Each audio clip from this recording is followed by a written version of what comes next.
Magonjwa na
saluons au nom de notre Seigneur Jésus-Christ. Tunawasalimu jina la Bwana wetu Yesu Kristo. Que Dieu vous bénisse pour être venu. Mungu abariki kwa ujio wenu. Nous allons nous mettre debout pour lire Tutashimama ili tusome la parole de Dieu.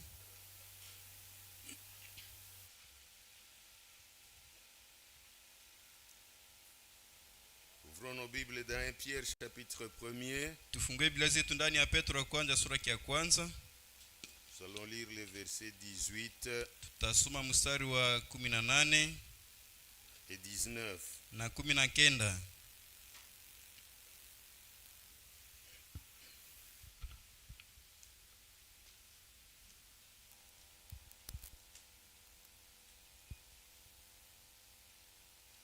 Sachant que ce n'est pas par des choses périssables, par de l'argent ou de l'or, que vous avez été rachetés de la vaine manière de vivre que vous aviez hérité de vos pères.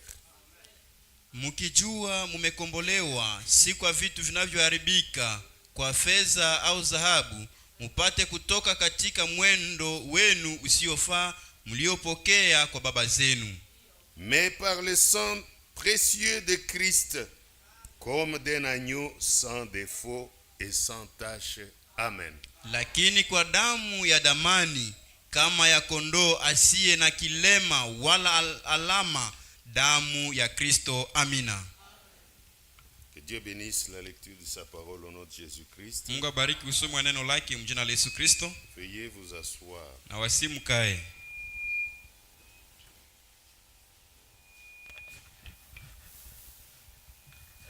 Nous sommes en train de parler Tuko nazungumzia de la communion. ushirika. Amen. Amen. Et dans la communion, Na katika ushirika nous voyons comment il faut se présenter devant le Seigneur. tunaona namna gani inabidi kuonekana mbele ya Mungu. Que la sanctification, Utakaso ce n'est pas seulement le cœur, haiko tu moyo, ce n'est pas seulement dans l'esprit, haiko tu katika roho, mais la sanctification, lakini utakaso c'est aussi l'extérieur. ni pia inaonekana pia nje. Amen. Nous avons lu suffisamment de citations. Tulisoma manukuu za nabii, matamshi, Après cela, nous avons parlé na baada ya pale tulizungumuza de la calomnie, kuhusu kasengenyo, qui est quelque chose qui peut même nous empêcher d'entrer dans le royaume. ambacho ni kitu ambacho kitatuzuiza hata kuingia katika ufalme. Tant que nous avons la calomnie, Wakati wote tungana na kasengenyo, nous ne pouvons pas espérer aller dans l'enlèvement. hatuwezi tukatumainia kunyakuliwa. C'est pourquoi nous devons insister là-dessus. Ndio kwa maana tutashikilia pale, tutasema mingi pale. Hier, Jana nous avons vu une chose. tuliona kitu moja, C'est dans Hébreux chapitre 12. ni katika Waebrania 12. Nous avons lu au verset, on n'a pas eu l'occasion de lire, mais j'avais dit, allez lire à la maison. Hatukupata wakati ya kusoma, lakini nilisema mwende mkasoma nyumbani mwenu.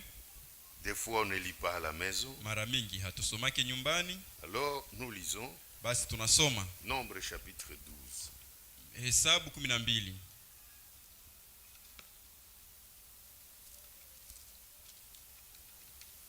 Verset 1er. Mstari wa kwanza. Marie et Aaron parlèrent contre Moïse au sujet de la femme éthiopienne qu'il avait prise, car il avait pris une femme éthiopienne.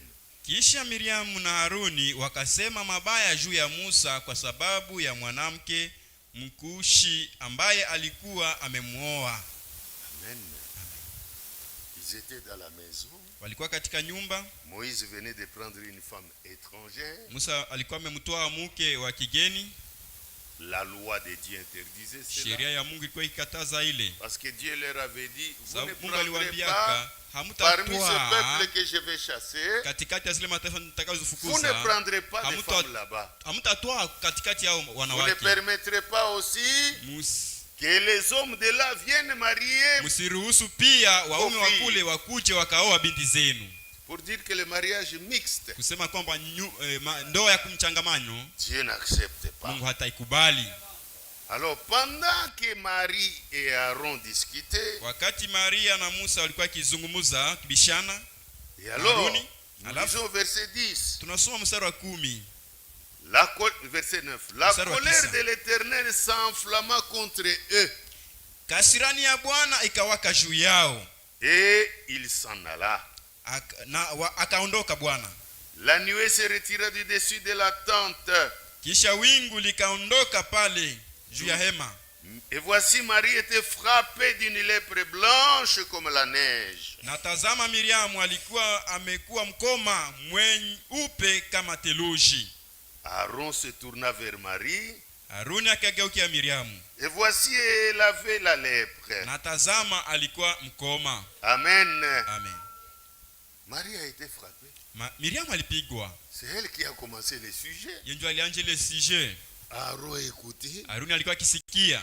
Frère, quand vous écoutez, wakati unasikiliza c'est dangereux. ni hatari. Refusez. Kataa kusikia. Dites, Sema, dans ma maison, katika nyumba yangu pas de critique. hakuna kusema wengine vibaya. Frère, Ndugu, va avec tes critiques ailleurs. kwenda na ile kusema wengine mubaya fasi nyingine. Je ne vais pas participer à ces choses. Mimi sipendi kushirika mambo haya. Voilà la conduite d'un enfant de Ile Dieu. ndio uongozi ya mtoto wa C'est Mungu. comme ça qu'un fils de Dieu doit se conduire. Vile ndio mtoto wa Mungu anapasha kutembea. Alors, Aaron dit à Moïse, Haruni akamwambia grâce, mon Musa, Seigneur, Bwana wangu, ne nous fais pas porter la peine du péché que nous avons commis en insensé et dont nous nous sommes rendus coupables. Haruni akamwambia Musa, Bwana yangu, ninakusi usiweke kosa hili juu yetu, kwa kuwa tumefanya kwa upumbavu na kufanya dhambi. Amen.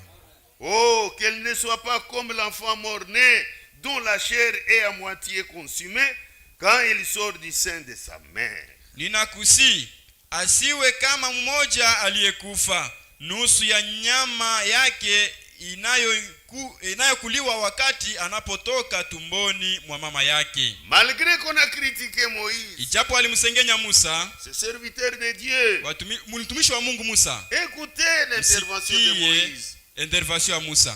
Verset 13. Mstari wa 13. Moïse cria à l'Éternel en disant, oh Dieu, je te prie, guéris-la. Musa akalilia Bwana akasema, mponyeshe. Écoutez la réplique de Dieu. Msikie jibu ya Et Mungu. l'Éternel dit à Moïse, Bwana akamwambia Musa, si son père lui avait craché au visage, ne serait-elle pas pendant 7 jours un objet de honte? kama baba Qu'elle soit enfermée pendant 7 jours en dehors du camp, après quoi elle y sera reçue. Kama baba yake angalimtemea mate usoni tu, asingaliona haya muda wa siku 7, basi afungwe nje ya kambi siku 7, kisha ataletwa ndani tena. Marie fut enfermée 7 jours en dehors du camp, et le peuple ne partit point jusqu'à ce que Marie y fût rentrée. Hivi Miriamu alifungwa nje ya kambi siku 7, watu hawakusafiri hata Miriamu alipoletwa ndani tena. Ce Dieu n'a pas changé. Ule Mungu hayabadilika. Amen. Amen.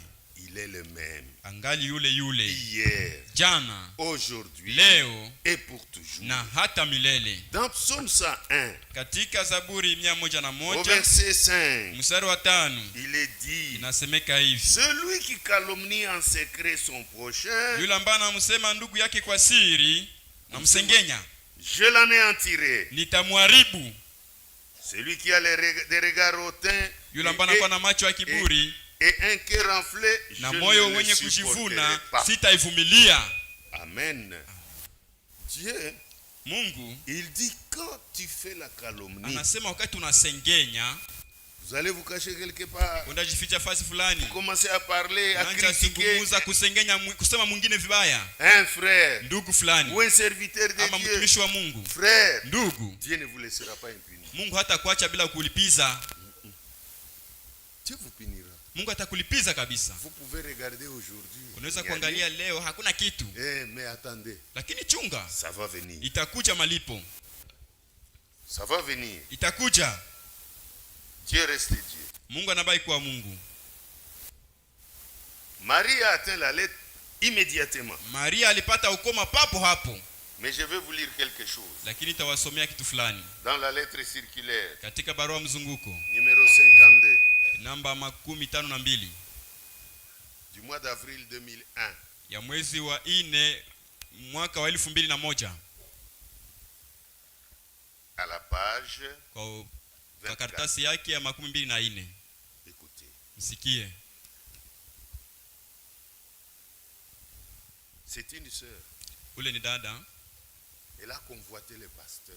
alimtamani mchungaji, Elle a cherché à ce que le pasteur couche avec elle. alitafuta mchungaji alale naye, Mais le pasteur vraiment a lakini tout fait. mchungaji alibaki Il wima, a refusé. alikataa. Je vous lis. Na wasomea, C'est à la page 24. ni kwa karatasi ya 24. Il peut aussi y avoir des cas comme celui qui suit. Kunaweza kuwa kesi za namna kama hizi. Le révérend Ule Harry Hampel, mheshimiwa Harry Hampel dont j'ai fait la connaissance à la conférence de Dallas aux ule ambao USA, nilijua kwa mkutano wa Dallas kule USA USA en 1958, kwa 1958, a raconté alisema dans une prédication katika mahubiri au commencement de cette année kwa mwanzo wa mwaka huu, l'histoire suivante. historia inayofuata.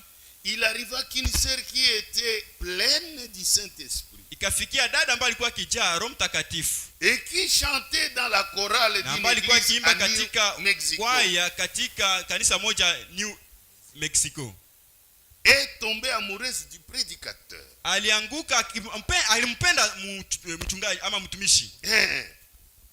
Cependant, Kwa hiyo celui-ci n'entra pas en relation avec elle. ule mtumishi hakuwasiliana naye. Suite à cela, Sababu ya ile, elle se sentit si offensée ule mwanamke akaisikia kabisa anapata hatia que ya kwamba par colère d'avoir été humiliée, kupitia kasirani ya kunyenyekezwa, parce que le pasteur a sababu refusé, mchungaji alikataa. elle lui a fait des propositions. Ule mwanamke Le alimusi, prédicateur a dit non, non, non, lakini non, ule non, mchungaji akasema pana non, ce genre de pana choses, kabisa, non, sile vitu kama vile hapana, je ne peux pas. sitaweza kamwe. Alors, à cause de l'humiliation, Sababu ya elle kunyenyekezwa réussit à rendre crédible devant les anciens de l'église, akapata mwanya mbele ya watumishi wa kanisa wazee, le fait d'avoir vécu dans le péché avec le pasteur. ile hali ya kuishi pamoja na mtumishi ndani ya dhambi. Donc elle est allée appeler les Alienda associés. kugeuza wazee wa kanisa, Vraiment, je viens me repentir sema nakuja kutubu parce que sababu ça fait longtemps que je vis avec le pasteur. imepita siku On nyingi tuko couche natembea, ensemble. tukafanya matendo ya ngono na mchungaji. Bref, utatosha wapi? Unatosha thibitisho wapi? C'est quand la fille déclare, Wakati binti anatamka, Ozuamiti, umepata kabisa, umepatikana, ata uwangani. hata ujitetee namna gani? Mais quand une sœur te met en Wakati difficulté, dada amekuletea shitaki, tu es coincé. unatikiswa kabisa. Et puis les anciens ils disent, Kisha wazee wanasema unaona tu. peut-être c'est la réalité. Basi sasa mnakutaniana kwa wapi? Où est-ce que vous rencontrez? L'hôtel. Yeye mwenyewe anaanza mwanjilishi. Suite à cela, Sababu ya ile, elle se sentit si offensée akasikia kabisa kuna hatia que par colère d'avoir été na humiliée, kupitia kasirani ya elle kunyenyekezwa réussit à rendre crédible akapata devant mwanya ya les kugeuza ile maneno anciens ya mchungaji le mbele ya fait wazee, d'avoir vécu dans le péché ya avec le pasteur. kuishi pamoja na ndani ya dhambi pamoja na ule mzee. Tous Mchungaji wote wakaamini wazee, Et le pasteur fut destitué de sa charge. na mchungaji akamwachisha kazi yake, akamwondosha, Et l'assemblée alla à sa ruine. na kusanyiko ikaanguka kabisa, ikabomoka. Oui. Quelqu'un qui n'a pas tort. Mtu mwenye hana hatia, Mais vous lui créez une situation. mnamtengenezea tu On l'ôte de kosa la mwa charge, fulani, alors que c'est Dieu qui l'a établi. ijapo Mungu ndiye alimuweka pale. Même si vous prenez des hommes, Hata mkitoa watu vous les wawili placez. mnawaweka, Frère, nous aurons le temps de lire certaines choses. tutakuwa na wakati ya kusoma vitu fulani. David, on lui a fait aussi un coup. David alimfanyia ile njama ya hivi, Mais malgré qu'on lui avait fait un coup. lakini ijapo Et Absalom disait, chaque fois que vous entendrez les sons de la trompette, wakati mtasikia baragumu, dites Absalom est msema roi. Absalom ni mfalme. Mais ce n'était pas Absalom. Lakini hakuwa Absalom, C'était David. alikuwa Daudi ndio alikuwa mfalme. Continuons la lecture. Tuendelee na usomi. Et l'assemblée alla à sa ruine. na kusanyika kukabomoka kabisa, kaharibika. Mais lui, Lakini yeye mchungaji, oui, ne cessa pas de prêcher. yeye hakusikia kabisa, Hakuacha kuhubiri. hakuacha kuhubiri. Malgré qu'il n'était plus dans l'église, Ijapo là hakuwa où il tena est katika allé, il a kanisa, continué à prêcher. fasi alienda kuhubiri tu. Et après un certain temps, se formait une nouvelle assemblée. Na kisha baada ya muda fulani akaanza hekalu wengine, kusanyiko. En 1999, Kwa 1999, après plus de 20 ans, karibia miaka 12 baadaye, écoutez maintenant, msikie sasa, cette femme se trouva malade du cancer sur le lit de la mort. ule mwanamke muongo akakuwa mgonjwa katika kitanda cha magonjwa. Après combien de temps? Kisha miaka Myriam 12. c'était immédiatement. Miriam ilikuwa papo hapo. Mais ici, Lakini celle-ci, hapa huyu mwanamke 20 ans après, miaka elle a même 12 baadaye oublié. hata alikuwa amesahau. Cette femme se trouva malade du cancer sur le lit de la mort. Ule mwanamke akajikuta na kasa kwa kitanda magonjwa. Mordi par le remords de sa conscience. Aliweza kakuliwa na ile uchungu ya dhamiri yake. Elle fit venir les anciens. Na akaita wazee. Et confessa que ce n'était pas dans la colère d'avoir été repoussée qu'elle avait répandu ce mensonge sur le pasteur. Na akasema kwamba ni kupitia kasirani njoo alitubu ile uongo kuhusu mchungaji. Les anciens Wazee devraient prier pour lui. wangeweza kumwombea. Devaient prier Wangelipasha pour qu'il soit pardonné. kumwombea kusudi ile mwanamke asamehewe. Parce qu'elle ne voulait pas mourir ainsi. Sababu hakutaka kufa hivyo. Mais Lakini elle répare avec les anciens. anatengeneza na wazee. Mais la personne Sasa ule mtu qu'elle avait offensé, ambaye alikoseaka kule, qu'elle a fait fuir, ambaye aliacha kimbie, elle n'a pas réparé avec cette personne. hakutengeneza na ule mtu. Est-ce que le péché est terminé? Je, zambi imeishia pale? Le péché n'est pas terminé. Zambi Parce hayaisha. que les anciens n'ont pas de problème. Sababu wazee hawana Mais elle hatia. avait le problème avec Lakini le alikuwa na shida pasteur na mchungaji qu'elle a chargé de mensonges. ambaye alimsemea On uongo, l'a chassé de l'église wakamfukuza katika kanisa pour rien. kwa bure. C'est là qu'elle devait aller arranger. Ni pamoja na mchungaji angeenda Et kutengeneza avec les na anciens. pamoja na wazee Maintenant pia. écoutez. Sasa msikie. Mais Lakini il ne lui vint pas à l'idée d'appeler le prédicateur. hakupata wazo ya kuita mchungaji ama mhubiri Voulait mourir. Et de lui demander na pardon. kumwomba masamaha. Elle mourit dans les tourments. Akakufa katika ile hatia. Et pour autant qu'il était possible d'en juger sans la paix avec Dieu. Ingewezekana iweze kuhukumiwa bila salama na Mungu. Alikufa bila salama na Mungu. C'est pourquoi Ndio kwa maana si vous êtes dans ces histoires, kama uko katika mambo kama haya, frère, arrêtez. ndugu acha, Ma soeur, arrêtez. dada yangu acha, Définitivement. papo hapo kwa N'arrêtez lote. pas seulement pour la Sainte Seine. Usiache tu kwa ajili ya meza ya Mais Bwana, arrêtez lakini définitivement. acha lote kabisa. Arrangez votre vie. Tengeneza maisha yako, Ayez la crainte de uwe na Dieu. hoga ya Mungu. Je connais une sœur Unajua dada qui moja calomniait son mari régulièrement. ambaye alikuwa akimsengenya ama kumsemea bwana wake Son mabaya, mari était prédicateur. na bwana wake alikuwa mhubiri. Elle calomniait. Alikuwa akimsengenya. Dieu regardait. Mungu alikuwa Vous akiangalia. savez ce que Dieu a fait? Mnajua kitu gani Mungu Il a alifanya? retiré le mari. Alimtosha mwanaume, akamua. Ah, Ndio parce que nous sommes quoi? sababu sisi ni Nous nini? sommes dans l'économie de Dieu. Tu À tout katika moment, mali ya Mungu, kila wakati anaweza kututwaa, il les récupère. anatwaa. Haiko kuomba. Eh, C'est pas une ile perte. pepa haiko perte kabisa, haiko No. kuomba. Hapana, Il vous amène au repos. anakuleta ndani ya pumziko. La femme est restée Mwanamke akabaki avec les enfants. pamoja na watoto, Elle a tout fait. akafanya yote, Les enfants ont akakazana, watoto grandi. wakakomaa. Après que les enfants soient grandis, Baada ya watoto kukomaa, tous se retournent contre leur mère. wote wakamgeukia mama yao. C'est toi qui as fait que papa soit mort. Wewe ndio uliacha, ulikuwa mwanjilishi wa kifo ya baba. Tous les enfants contre la mère. Watoto wote wakakuwa zidi ya yule mama, Chacun sa direction. kila mtoto akakamata na njia yake.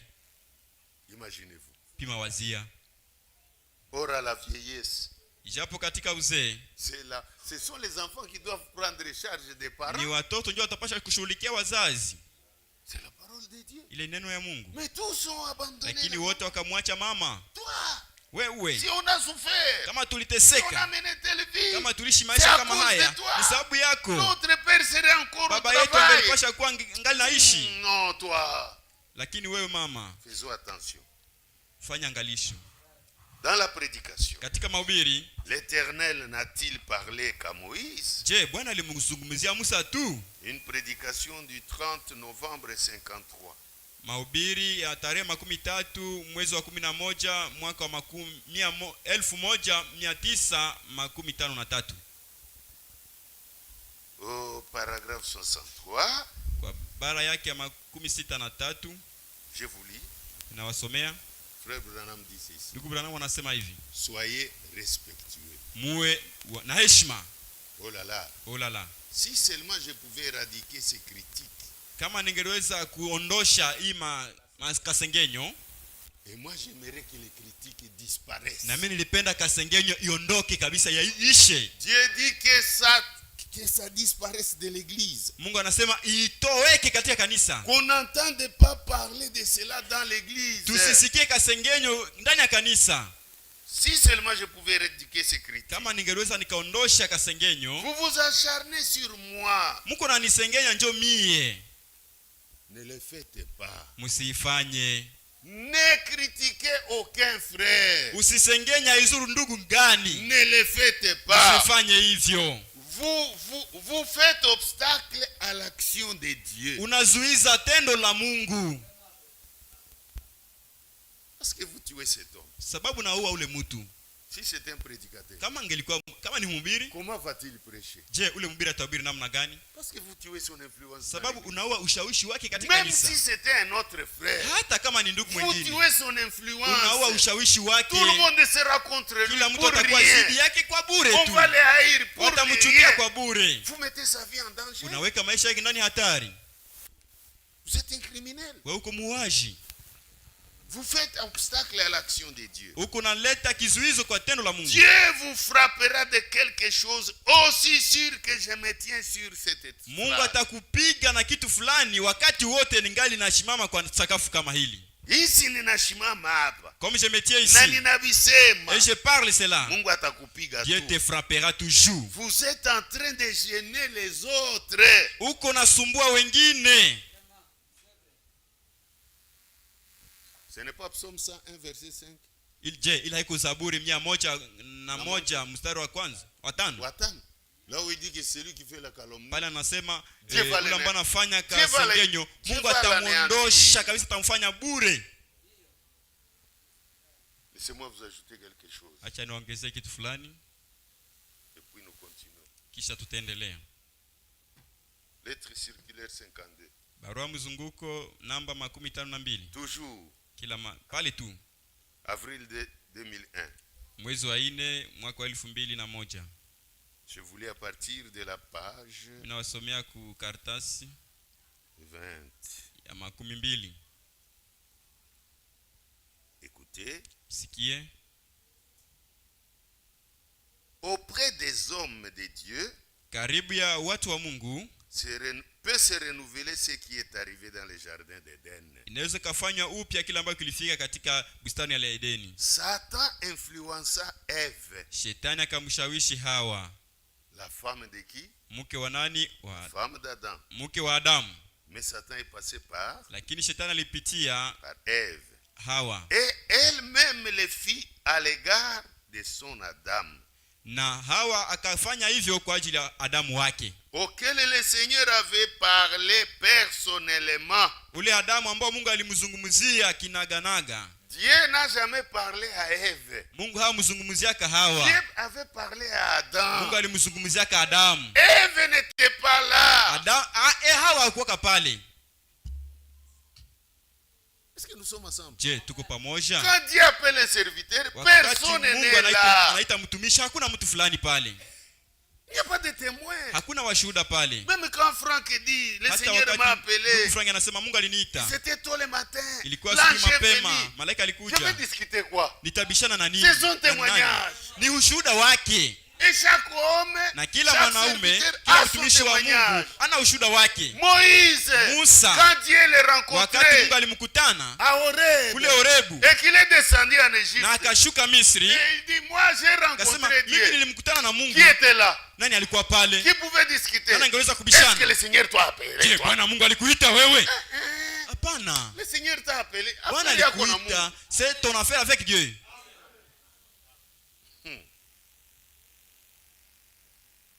L'ennemi sait comment faire. Adui anajua namna gani ya kufanya. Il commence toujours par ce que Dieu a dit Anaanjia kupitia kile kile Mungu alisema et par le moyen de son argumentation sur cette parole. na kupitia masemi yake kuhusu ile neno. Il la fausse. Anakaza. Anaigeuza uongo. Anageuza, il change le mensonge. Et lui fait dire le contraire. Na anasema tofauti. C'est la raison du reproche fait à Adam. Ile ndio sababu ya kemeo kwa Adamu. Parce que tu as écouté la voix de ta femme. Sababu ulisikia sauti ya mke wako. Mais vous savez que Job Lakini mnajua Yobu n'avait pas écouté la voix de sa yeye femme. hakusikia sauti ya mke La wake. femme lui avait dit, Mke wake akamwambia, insulte Dieu et meurt. tukana Mungu na ukufe. Mais Lakini Job n'a pas écouté ça. Yobu hakusikia sauti ya mke wake. À celui qui, comme Joseph, n'est pas encore marié, Kama Yosefu na hayaoa, kwa yule ambaye hayaoa kama Yusufu, na yule mwenye hayaoa kama Yusufu, cela peut même être Madame Potiphar. ili inaweza kuwa Madame Potifar, mke wa Potifar, Et avec tout son prestige, pamoja na vipodozi vyake vyote, et son influence, na ushawishi wake, peut lui dire, anaweza kumwambia couche avec moi. lala nami, Comme cette fille avait dit au pasteur. kama ule binti alimwambia kama mchungaji. Nous sommes ensemble. Je, tuko pamoja. Lui arracher la tunique de son corps et tenir alors en sa main nguo la yake na keshia soi-disant katika preuve mkono, qui lui permet de akisema kwamba ni répandre les thibitisho mensonges. ya kwamba atatapanya bongo. Il est venu vers moi pour coucher avec moi. Alikuja kwangu ili alale nami.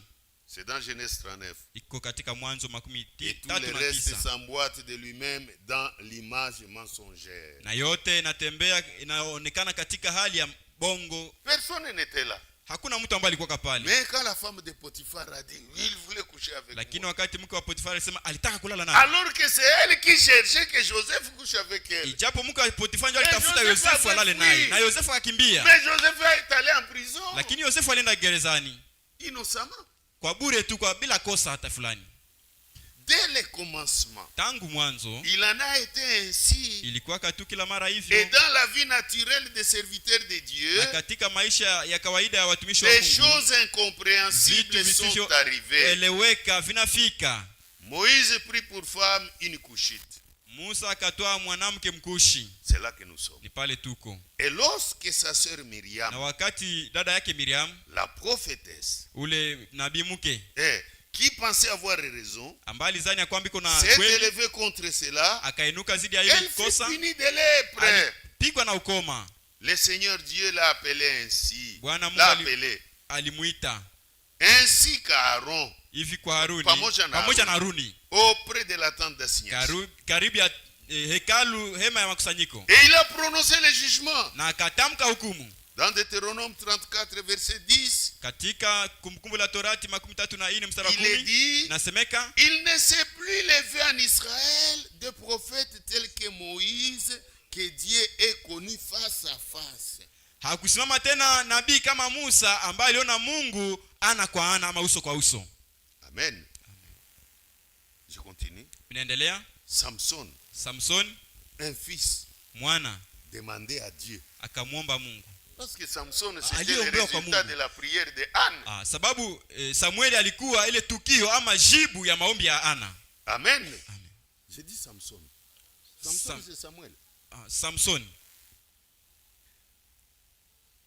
Il s'est rendu à Gaza chez les Philistins. Akaenda Gaza kwa Wafilistini. Et il descendit auprès d'une prostituée. Na akafikia kahaba.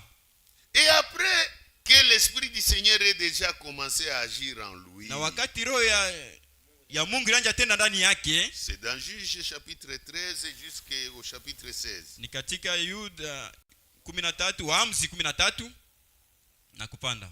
Samson prit une Philistine. Samsoni akamtoa Mfilistini malgré la kama mke, puissance de Dieu en lui. ijapo nguvu ya Mungu ndani yake. Est-ce que nous sommes ensemble? Je, tuko pamoja? Daudi fit adultère akafanya, Daudi akawa mzini avec la femme d'Uri, pamoja na mke wa Uria, et devait ensuite na baada ya ile meurtrier lorsqu'il prit la femme d'Uri et qu'il a fait en sorte qu'il soit tué. Na alifanya yote kusudi Uria kufe. Cela déplut au Seigneur. Ilikamchukiza Mungu. Et malgré tout cela, ijapo le yote, nous lisons les psaumes de David. Tunasoma Zaburi hapa, nyimbo za Daudi. On ne lit pas. Je, tusomaki? On vient de lire psaume 101. Tumetoka kusoma Zaburi 101 verset 5. Mstari wa 5.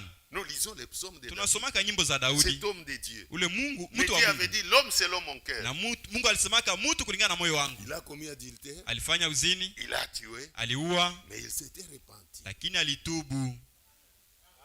Et après sa repentance, na baada ya kutubu kwake, il a continué à jouer pour Dieu. Akaendelea kuimbia Mungu. Amen, il a continué à jouer. Aliendelea kuimbia Mungu. Écoutez. Msikie.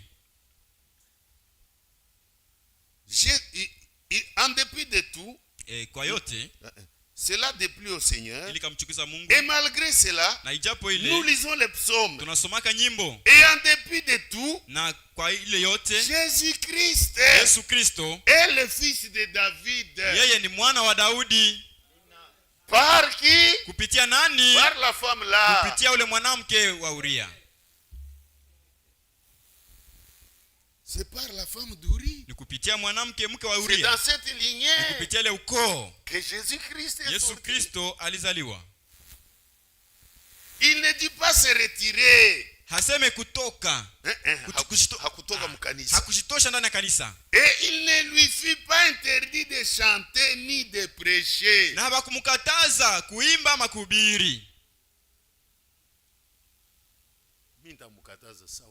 Moi je vais l'interdire comme qui? Est-ce que c'est moi qui lui a appelé dans l'œuvre du Seigneur? Celui qui lui a appelé dans l'œuvre, c'est lui son patron. Ni boss wake. Moi en tant que pasteur, mimi kama mchungaji, je ne suis pas le patron des prédicateurs. Parce que quand Dieu les a enrôlés, sababu wakati Mungu aliwachagua, quand Dieu les a appelés, wakati Mungu aliwaita, je n'étais pas là. Mimi sikuwa pale. Je n'ai pas le droit de juger leurs fautes. Sina haki ya kuweza kuhukumu kosa zao. Quand il arrange sa vie, il est pardonné. Anasamehewa. Dieu le pardonne. L'église le pardonne. Il continue son ministère. De quel droit? Na haki gani? Moi en tant que pasteur, mimi kama mchungaji, je peux faire asseoir un ministre. Minaweza nikaikalisha mtumishi. Alors qu'il a arrangé sa vie. Ijapo ametengeneza maisha yake. Qui est ce pasteur? Ni nani ule mchungaji? Qui a ce droit? Ambaye kuna ile haki. Personne au monde. Hakuna mtu duniani. Quelqu'un qui le fait, mtu ambaye anafanya hivi, c'est par orgueil. Ni kupitia kiburi. Le Seigneur lui-même, Bwana yeye mwenyewe, en rapport avec tous les porteurs de la parole, kulingana na wale ambao leta neno, ne donne qu'une courte déclaration. Analeta tamko kidogo. Écoutez. Msikie. Vous êtes des dieux. Ninyi ni miungu. Et vous êtes tous fils du Très-Haut. Na ninyi mko wote wana wa Mungu aliye juu. Mais vous mourrez comme un homme. Lakini mnakufa kama watu. Amen. Psaume 82 verset 6 et 7. Zaburi 86. Ainsi que hivi, s'il appelle Dieu, kama namuita Mungu, miungu, miungu, kama Mungu anaita c'est à qui la parole de Dieu est venue. Wale neno ambalo la Mungu liwajia, et l'écriture ne peut être anéantie. Andiko halitaweza likafanywa bure.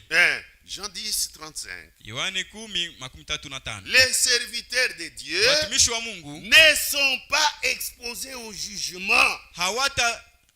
Hawataletwa kwa hukumu. Mimi ndakuhukumu mtumishi sawa nani? Moi je vais te juger comme qui? Na wewe frère. Et toi aussi na frère. Wewe sœur. Et toi aussi sœur. Utahukumu mtumishi wa Mungu sawa nani? Tu vas juger le serviteur de Dieu comme qui?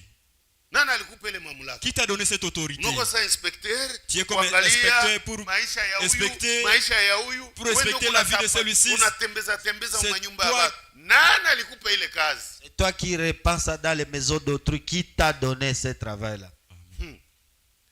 Mais ils sont placés uniquement sous le jugement de Dieu. Lakini wanawekwa chini ya hukumu ya Mungu peke yake. Laissez les serviteurs être jugés par Dieu Acha seul. watumishi wa Mungu wahukumiwe na Mungu yeye peke yake. Laissez-les entre les mains de Waache Dieu. mikononi mwa Mungu. Si Dieu veut les frapper, Kama Mungu Il va atawapiga, les frapper. atawapiga.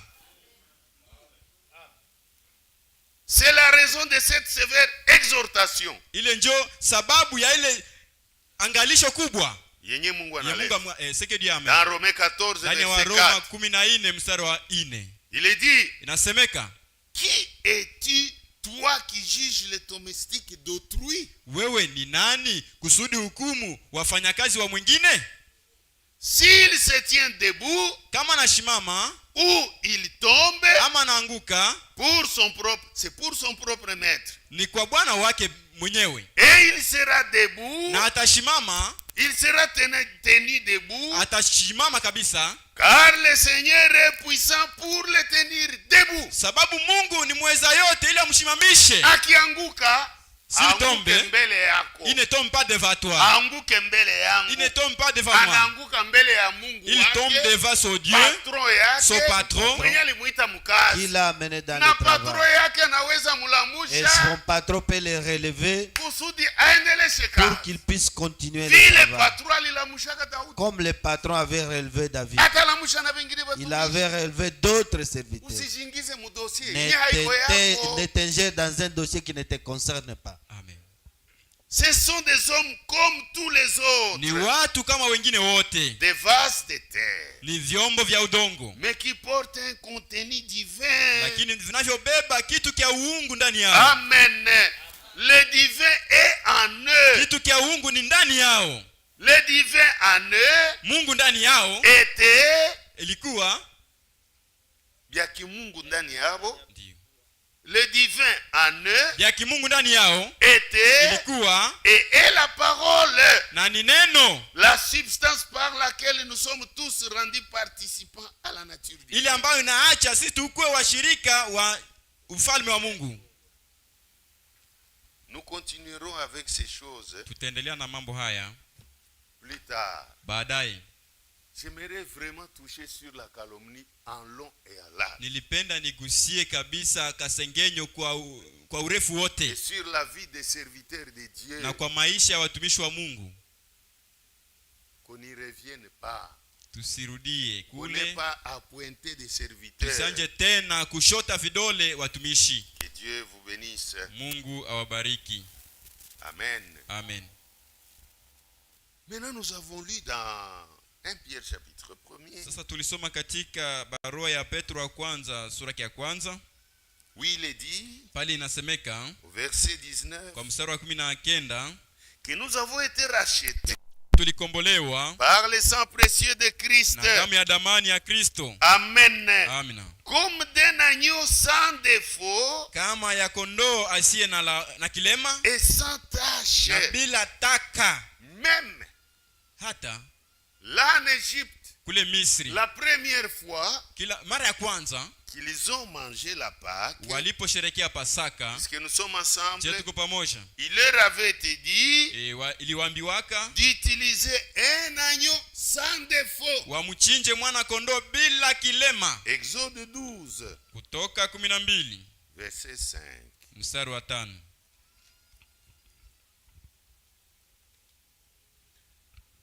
J'ai tenu à parler de ceci Niliweza pour kasema kwa essayer ile d'avancer, kusudi pour que demain, tuendelee mbele, kusudi nous puissions kesho parler un peu avant la tuzungumzie Sainte Seine. kidogo mbele karamu ya meza ya Bwana. Amen. Mais le vendredi prochain, Lakini siku ya 5 ijayo ça sera la projection. itakuwa kusambaza tena, À moins qu'il y ait un visiteur. ijapo kama kungekuwa peut-être mhubiri. Nous avons un retard de Again. 4 prédications. Tuko nyuma kwa mahubiri 4. Ça sera juste un mois et nous serons. Nous Tutafanya allons mwezi rattraper. mmoja na tutakuwa tumekuwa kwa nafasi moja na wengine. Amen. Maintenant, dans Exode 12, Sasa katika Kutoka 12 nous lisons au verset 5. tunasoma mstari wa 5. Ce sera un agneau sans défaut. Atakuwa mwana kondoo bila kosa, Mâle. ndume. Amen. Amen. Un agneau sans défaut. Mwana kondoo bila kilema, Mâle. ndume, Ça typifie Christ. inawakilisha Kristo. Amen. Amen. Sans défaut. Bila kilema. Et quand nous allons au verset 46, Wakati tunaenda kumstari wa 16, écoutez, msikie, là-bas on nous dit encore quelque chose. Bwana anatuambia kitu kingine fulani. On ne mangera pas, on ne la mangera que dans la maison. Itakuliwa tu nyumbani. Vous savez qu'à l'époque, Mnajua zamani on disait ceux qui ne sont pas là, walikuwa kisema wenye on hawako va les rapporter les pains à la maison tutawaletea ile mkate nyumbani avec les vins. pamoja na divai. Ah pas No, non. hapana. On mange les tout dans l'église. Yote nakuliwa ndani ya Et kanisa avant 0 heure. na mbele ya saha ya minuit. Amen. Amen. On ne la mangera que dans la maison. Itakuliwa katika nyumba. Vous n'emporterez point de la chair hors de la maison. Hautabeba nyama nje ya nyumba. Donc le pain, vous ne pouvez même pas le manger derrière la porte. Yaani hata mkate hautikula nyuma mlango kule. Dans la maison. Inakuliwa katika nyumba. Et vous ne briserez aucun os. Na hautavunja hata mfupa moja. Est-ce que vous écoutez? Je, mnasikia? Aucun os Hata mfupa moja de l'agneau en Égypte ya mwana kondoo kule Misri ne fut brisé. haikuvunjwa. Kwa kwanza mfupe kwa butamu dingwa kwa ni kule hapo. Et encore un agneau Tena mwana kondoo très jeune. ambao ni kichana kabisa. L'os, Mfupa yake il a toujours été bon. inakuwa kabisa mzuri Mais kusaga là-bas, kabisa. Lakini kule aucun os hakuna hata mfupa moja ne devrait être haingeweza brisé. kuvunjwa. Amen. Amen. Comme cela est écrit dans Jean 19, Jinsi iliandikwa katika Yohane 19 verset 36. mstari wa 36. Jean 19, Yohane 19 verset 36. mstari wa 36. Il est dit, Nasemeka ces choses sont arrivées mambo haya yalifika afin que l'écriture fût accomplie. ili andiko itimie. Amen. Amen. Aucun de ces os ne sera brisé. Hata mfupa yake moja haitavunjwa. Même quand on a pris la lance, Hata wakati walikamata mkuki on a percé là-bas, wanaichoma pale kwa bamvu yake, mais lakini aucun os hata mfupa moja ne fut brisé. haikuvunjwa. Amen. Amen. Nous allons encore au verset 32. Tuenda kumstari wa 32. Les soldats vinrent dans Jean 19 toujours. Maskari wakuja katika Yohane 19. Et ils rompirent les jambes au premier. Waskari wakakuja na wakavunja miguu kwa Parce qu'il y kwanza. avait 3 brigands. Sababu kulikuwa wajanja watatu. Amen. Le premier brigand, les jambes. Mwizi wa kwanza wakamvunja miguu yake. Puis à l'autre. Wakaenda kwa mwingine mwizi. Amen.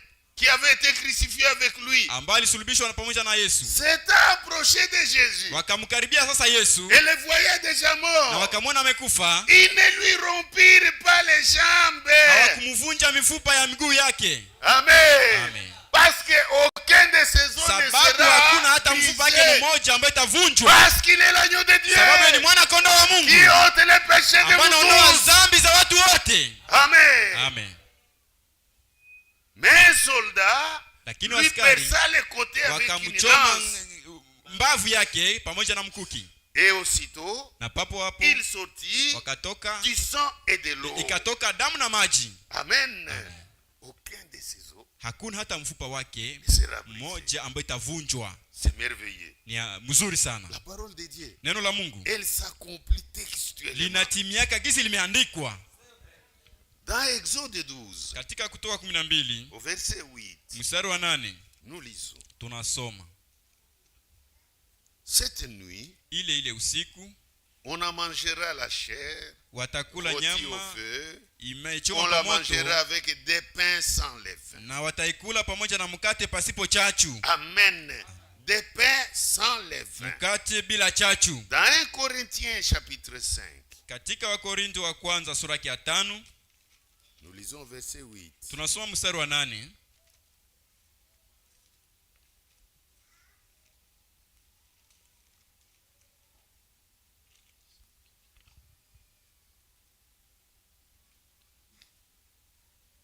Nous commençons à 7. Tunaanza mstari wa 7. Faites disparaître Muondoshe le vieux levain, ule mtu wa zamani ama chachu ya zamani, afin que vous soyez une pâte nouvelle. mpate kuwa unga mpya. Amen. Puisque vous êtes sans levain. sababu muko pasipo chachu, Car Christ, kwa sababu Kristo notre Pâque. pasaka yetu. Christ Kristo est notre Pâque. yeye ni pasaka yetu. Amen. Il a été immolé. Yeye alichinjwa. Célébrons donc la fête. Basi tukaribie pasaka, Non avec du vieux levain. si pamoja na chachu ya zamani, Amen. Non avec un levain de malice et de méchanceté. si kwa chachu ya zamani wala kwa chachu ya uovu ya ubaya, Mais avec les pains sans levain. lakini pamoja na De mkate la usio na pureté chachu et de la vérité. ndiyo moyo ya usafi na kweli. Amen. C'est bon. Mzuri, C'est vraiment merveilleux. ya mzuri kabisa. Amen. Amen. L'Ancien Testament, Agano la kale, les Nouveaux Testaments, agano jipya, les Écritures maandiko s'emboîtent. zinaingiana, zingine kutimizana. Amen. Deutéronome 16. Kumbukumbu la Torati C'est la 16 ni karamu, C'est la fête. ni karamu. Quand on vous invite au mariage, Wakati wanakualika kwa ndoa ama comment est-ce que harusi, vous venez? namna gani unakuyaka? Il y en a qui étaient au mariage samedi. Kuna wenye walikuwa kwa karamu ya harusi siku ya posho. Il y en a qui ont fait des participations. Kuna wale ambao walishiriki. Et il y en a qui sont venus. Kuna wengine ambao walikuja. Après on dit bon, est-ce que kisha wanasema je, kweli s'il y a des cadeaux, kama kuna mazawadi venez remettre. mkuje mkalete. Les uns viennent avec les habits, Wengine walikuja na mavazi, d'autres avec des enveloppes. wengine na bahasha wakipepea harusi. Deutéronome, Kumbukumbu la Torati chapitre 16, 16 sura yake verset 16. mstari wa 16. C'est la fête. Ni karamu. Demain nous aurons une grande fête. Kesho tutakuwa na karamu kubwa. Deutéronome 16, Kumbukumbu la Torati 16 verset 16. mstari wa 16. Oh, je suis dans Lévitique, excusez. Ni katika Walawi samani 16 verset 16. mstari wa 16. 3 fois par année, Mara 3 kwa mwaka tous les mâles d'entre vous se présenteront devant l'Éternel, wanaume wote wako wataonekana mbele ya Bwana Mungu, ton Dieu, Mungu wako, dans les lieux qu'il choisira, kwa pahali atakapowachagulia, à la fête des pains sans levain, kwa siku kubwa ya mkate usio na chachu, à la fête des semaines, kwa siku kubwa ya majuma, et à la fête des tabernacles. na kwa siku kubwa ya vibanda. On ne paraîtra point devant l'Éternel les mains vides. Watu hawataonekana mbele ya Bwana mikono mitupu. Chacun donnera ce qu'il pourra, Kila mtu ataleta atakachopata, selon les bénédictions que l'Éternel ton Dieu Kwa lui aura accordées. kwa kadiri ya baraka ambayo Bwana Mungu wako atakuwa amemupa. N'interprétez pas que nous vous demandons quelque chose, Usitafsiria kwamba tunaomba kitu fulani, mais nous vous lisons les Écritures. lakini tunawasomea maandiko. Dieu Mungu nous a rachetés. alitukomboa, Et quand c'est la Pâque, na wakati ni quand Pasaka, c'est la communion, wakati ni ushirika, c'est bien lui qui nous invite yeye ndiye anatualika pour dire, kusema venez, mkuje, je vous ai racheté. nimewakomboa. Maintenant venez manger avec moi. Sasa mkuje mkule Vous pamoja êtes mes nami. fils et mes filles. Ninyi ni binti na wana wangu. Et vous allez dire, oh, Na utasema oh, c'est vrai. ni kweli, J'étais esclave de la nilikuwa cigarette. mtumwa wa sigara, Le Seigneur m'a Bwana délivré. akanikomboa. Nimupe nini? Que dois-je lui donner? Nishamupa maisha Je yangu. lui ai donné toute ma vie. Sivutake tena. Je ne fume plus, Je ne commets plus adultère. Sifanyake tena uasherati. Je ne fais plus la calomnie. sifanyake tena kusengenya. Vraiment. Kweli Le Seigneur m'a délivré Bwana amenikomboa de beaucoup de choses. katika vitu nyingi, À part la vie que je lui donne. kutosha kutu Parce maisha que ambayo je namupa, consacre mon sababu énergie. mina Je chia maisha consacre yangu ma vie à kwake, lui. mina mpa yeye maisha Je yangu. vais aussi lui offrir Nitamtolea pia une enveloppe. bahasha, Parce que sababu il me bénit même au travail. ananibarikiaka pia kwa kazi. Je lui donne les offrandes. Nampatia Je sadaka, lui donne mes nampatia dîmes. moja kumi Mais yangu, aujourd'hui, lakini kwa leo je vais encore lui offrir quelque chose. nitamtolea tena kitu En fulani, guise de remerciement, nikileta de shukrani reconnaissance ya pour kushukuru tout ce qu'il a déjà kwa fait yote pour moi. ashakafanya kwangu. Sintachokaga na kumutendea mema. Je ne peux pas me fatiguer de Je lui peux faire faire le bien. bien. Amen. Amen. Mungu awabariki. Demain nous serons ici Kesho tutakuwa hapa à 15 heures. kwa saa 9 Comme d'habitude, kama zoezi. il y aurait une petite exhortation. Tutakuwa onyo kidogo. Puis, Baadaye nous prendrons la communion. tutakula Pasaka Le yetu. Seigneur nous invite. Bwana Yesu Kristo anatualika. Allons arranger nos vies. Tuende tukatengeneze maisha yetu. Je vous ai pris hier des minutes. Hein? Jana niliwakula dakika zenu. Je vous ai dit que je vais rembourser. Nilisema kwamba nitazilipa. Je vous les rembourse. Mimi nawalipa nazo. Si vous avez dit que vous avez Le prédicateur me voit. mais rembourser. J'ai remboursé. Tant. Les temps que je vous avais pris. Tu n'as pas choisi sérieux. Nous devons être sérieux nous-mêmes. Amen. Je vous avais bouffé des minutes, je viens de les remettre. Dieu. Il n'y a pas à dire mon temps. Non, non. Il a respecté que Dieu vous votre bénisse. temps. Que le Seigneur vous bénisse. Mungu awabariki. Que Dieu vous bénisse tant. Tutaimba 229 cantique sélectionné. Nous allons chanter les numéros qu'on a dit là. 229. Oui, les numéros qu'on a dit là, c'est en français. Couplet mbili tu. Deux couplets. Kisha tutasimama sote. Et nous allons tenir tous debout. Taomba. Et nous allons prier. J'ai entendu les cris du jubilé. Tusimame. J'ai décidé de tout abandonner et libéré de tout ma vie péché. J'ai des prières d'autres que ses soucis. Mon seul souci, Seigneur, mon souci, être comme Jésus. Mon seul souci, Seigneur, mon souci, être comme Jésus. Privé de tout ce qui m'était j'ai préféré les chemins du mépris, tout en sachant que si je perdais tout, j'aurais acquis la vie qui vient de Dieu. Mon souci, oui, mon seul souci, Seigneur Jésus, mon souci, être comme Jésus, mon souci,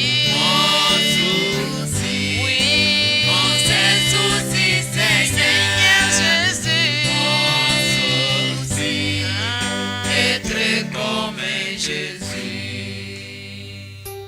Tumesikia neno la Mungu. Venons d'écouter la parole de Dieu. Anatuambia siku ya leo ya kwamba tuache kasengenyo, Et la calomnie. na kama ile ngali ndani yetu, Si l'esprit de la calomnie est naomba encore à Mungu kwa nous, magharibi ya leo, pour ce soir, Seigneur ututoshe Dieu ndani délivre-nous. ya kasengenyo, Délivre-nous dans l'esprit de la calomnie utupatie roho yako et de nous donner ton propre esprit yenyewe itatusaidia, qui doit beaucoup nous aider. kwa mwanadamu mwenyewe Parce que être hana humain, uwezo ya kujisaidia kuacha lolote, étant humain, nous sommes lakini incapables de céder à quelque Mungu chose. anaweza kukuachisha yote, Mais Dieu est capable de anaweza tout kupatia faire. decision, Il na peut ndani ya ile te donner- decision unaacha kila il peut chochote. te donner la décision et dans la décision, tu peux tout arrêter. Tutashukuru kwa ajili ya mhubiri mwenye alikuwa mahali Nous hapa. allons remercier Dieu pour le prédicateur qui était devant Mungu nous. amrudishie nguvu amepoteza. Et que Dieu lui restaure toute la force qu'il a perdue. Karibu kwa maombi. Et bienvenue à la prière. Mungu na Bwana wetu Yesu Kristo, tunakuja mbele zako Senyeri na asante, tukijua ya kwamba roho yako Senyeri imesema nasi magharibi ya leo. Neno lako limetuarifu na kutuambia ya kwamba Bwana wetu, neno lako linatujia Senyeri magharibi ya leo, lenyewe linatuonesha ya kwamba tuache kasengenyo, tuache kuteta wengine. Kila yoyote mwenye amekusanyika mahali hapa Senyeri siku ya leo ni mali yako. Na ni wewe ndio unakuwa na uwezo Seigneur ya kutupatia nguvu za kuacha. Seigneur, tunaomba kwako Bwana wetu. Nguvu zako Seigneur, uwezo wako Bwana wangu upate kutuongoza. Tuache matendo ya dunia, tuache matendo ya dhambi. Lakini tufananishwe na neno lako Bwana wangu. Neno lako linatuonesha ya kwamba Seigneur, wakati yenyewe unakamata decision kwa ajili yetu, unatuadhibu Seigneur kwa ukubwa wako Bwana wangu. Seigneur, atupende tuadhibiwe kwa ukubwa wako. Tunapenda Seigneur tuangaliwe tena ndani ya rehema zako. Utusaidie Baba. Kanisa ni lako, ulisema utalijenga Seigneur. Na magharibi ya leo umelijenga na neno lako la kweli. Seigneur, uendelee kulipatia nguvu ya ushindi. Tusikaribie Seigneur siku yako. Tusikaribie siku ya meza Seigneur tukiwa wachafu, lakini Seigneur tutakase tena, mfalme wa amani. Uendelee kutupatia nguvu ya ushindi. Mwenye iko na probleme, mwenye anasikia Seigneur hajaweza, Seigneur umuwezeshe. Quiconque a un problème, il est capable. Seigneur lipate nguvu na kudhibitishwa katikati yetu. Et que ta parole puisse vraiment l'aider. Ataona ya kwamba kazi yenyewe unafanya katikati yetu Seigneur aogope. Et que tout celui qui voit que l'œuvre de Dieu est en marche, qu'il puisse craindre. Nous te remercions. L'instrument que tu as utilisé ce soir, restaure toute la force qu'il a perdue. Même les interprètes, il a aussi perdu la force. Tous puissent les rembourser la force. Dans le grand nom de Jésus-Christ, nous prions ainsi. Amen. Dans le nom de Jésus-Christ, Amen. Et que Dieu vous bénisse richement. Et que Dieu continue à vous bénir richement. Amen, amen. Nous invitons la chorale de nous en donner un cantique. Par ce cantique, ça va nous donner l'occasion de donner les offrandes et les dîmes.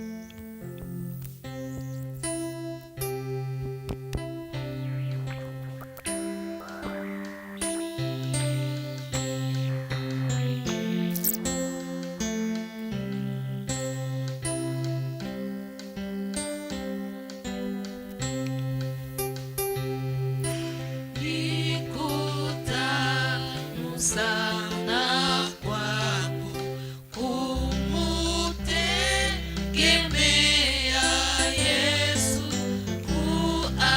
kuamini neno lake na ahadi zake bora.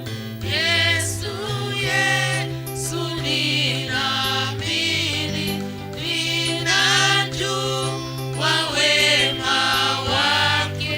Yesu, Yesu ninapenda, ni rafiki wa damani. Yesu, Yesu ninaamini, ninajua wema wake. Yesu, Yesu ninapenda, ni rafiki wa damani.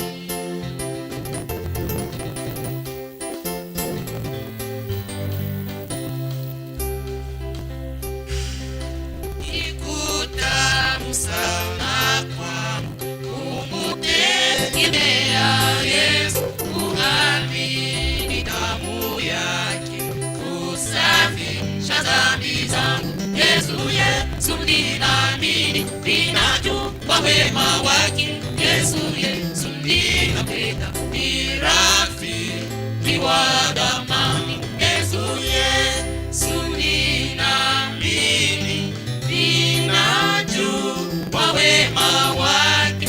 Yesu, Yesu ninapenda, ni rafiki wa damani.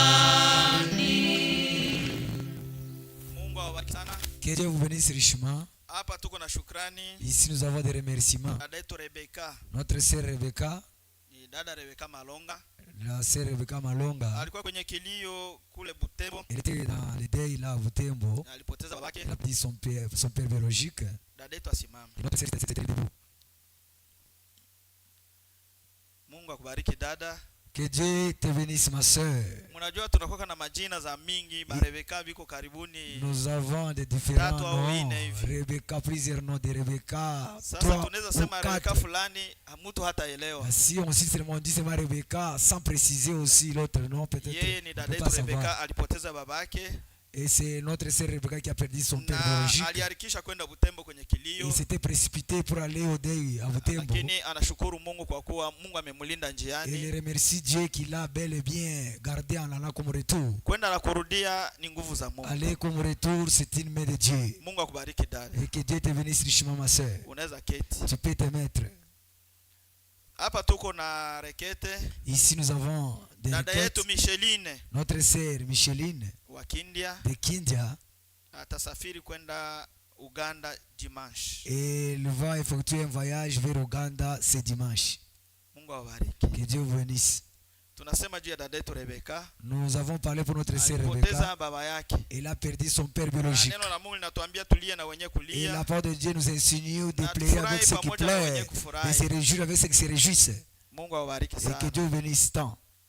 Tunarudi nyumbani. Nous rentrons à la maison. Tunashukuru kwa wote wenyewe walikuwa hapa kwa maombi. Nous remercions à tous ceux qui étaient dans la prière toute la matinale jusqu'au soir. Najua kwa magharibi ya leo. Et que ce matin, ce soir d'aujourd'hui. Usiku tutakuwa na veillée. Et dans la nuit, il y aura veillée de prière. Kama ukupata muda ya kufika mchana. Si tu n'avais pas le temps de venir. Au kama ulifika mchana lakini si tu étais le soir dans la prière. Unajisikia tena unaweza kuja tena usiku. Et que tu as encore besoin encore de prier la nuit. Unaweza kuja tu. Nous t'invitons, bienvenue. Karibu kwa kuwa Mungu anahitaji tumuombe. Bienvenue parce que Dieu nous demande de la prière. Na kesho ni siku ya karamu, inabidi tunaomba sana. Et demain c'est le jour de la fête. Tunamwambia Mungu atufikishe kwa ile siku. Prier tant pour que Dieu nous amène, nous fasse arriver ce jour-là. Kesho usikie huko buchafu mimi naenda kufete. Ne viens pas dans la salité pour aller à la fête. Mimi naona benye wanaenda hapa kwa Hong Kong wanakia kabisa wanatakata sana kama pour les mariages, les fêtes de mariage ou autres,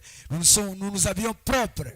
Lakini hapa mais ici nakotakia tunatakata sana. Ici comme c'est une fête tunakia kufete ya Bwana Mungu wetu. Être bien habillé chic en veste dans tous ces habits que tu connais. Ndio. Haiko kusema aseme juu ni saint. Ce n'est pas comme si la sainte. Tu t'habilles kabisa tuko tayari. Tu t'habilles délabrement. Non, tu dois te préparer prêt, spirituellement propre et physiquement.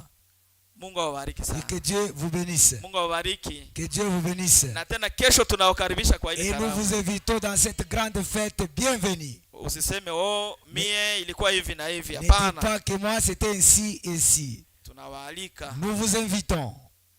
Basi tunaomba kwa kurudi nyumbani. Nous prions pour regagner nos maisons.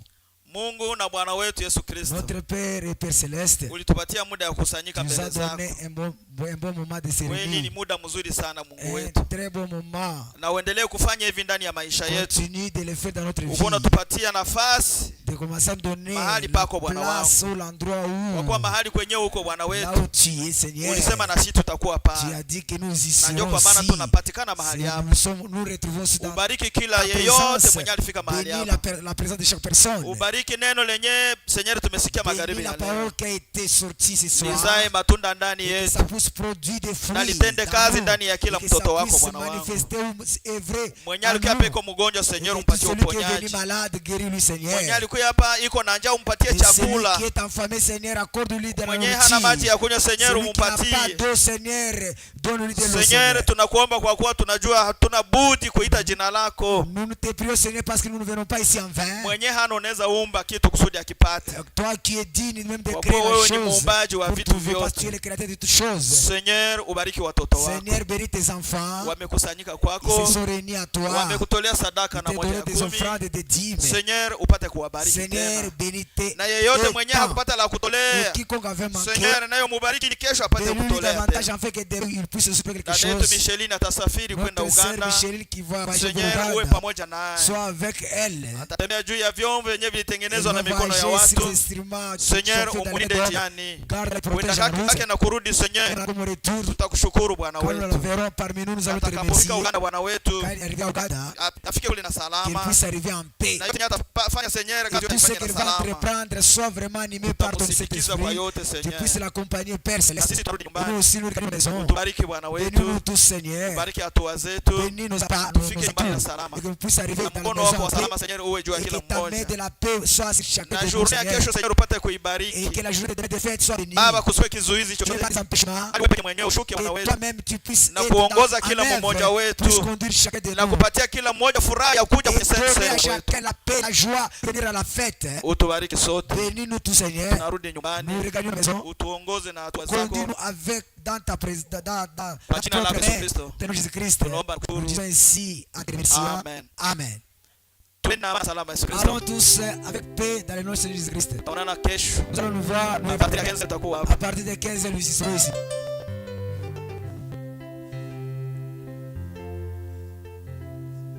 Kuko dada yetu Esther mwenyewe amepoteza mtoto. Il y a notre sœur Esther qui a perdu l'enfant. Sasa hivi tu anapoteza mtoto. L'enfant est perdu ici, se place ici à l'église ou dans l'enclos. Ni mtoto kijana C'est un garçon. mwenye atamuona Quiconque verra un garçon, constatera un garçon, ataweza kumleta Un hapa petit kwa kanisa garçon au peut anamchunga ke dada yetu Esther anaweza peut mkamata l'amener kwake. ici à l'église ou contacter ou l'amener à la sœur Esther. La garder auprès de la sœur Esther. La garder chez elle. Mungu awabariki. Que Dieu vous bénisse.